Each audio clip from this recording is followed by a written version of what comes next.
أعوذ بالله من الشيطان الرجيم.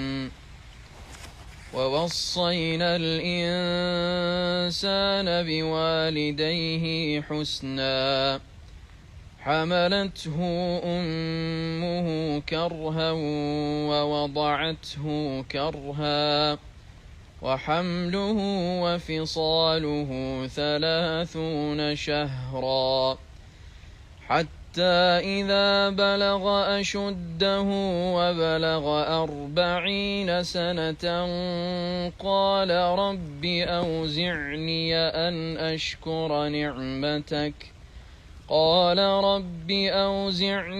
أن أشكر نعمتك التي أنعمت علي وعلى والدي وأن أعمل صالحا ترضاه وأصلح لي في ذريتي إني تبت إليك وإني من المسلمين.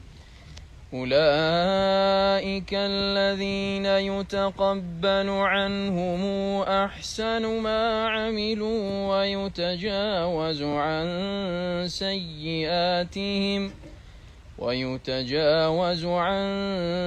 سيئاتهم في أصحاب الجنة وعد الصدق الذي كانوا يوعدون. ثاني أن أخرج وقد خلت القرون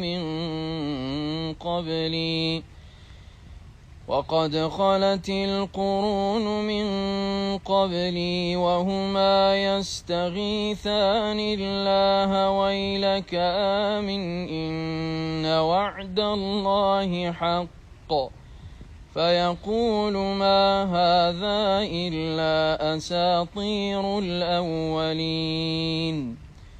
أولئك الذين حق عليهم القول في قد خلت من قبلهم من الجن والإنس إنهم كانوا خاسرين. ولكل درجات مما عملوا وليوفيهم أعمالهم وهم لا يظلمون.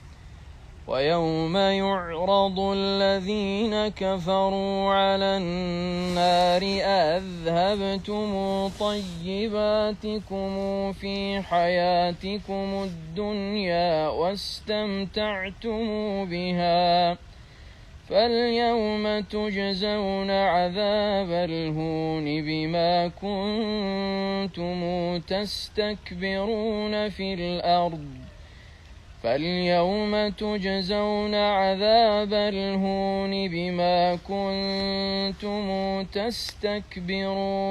الأرض بغير الحق وبما كنتم تفسقون.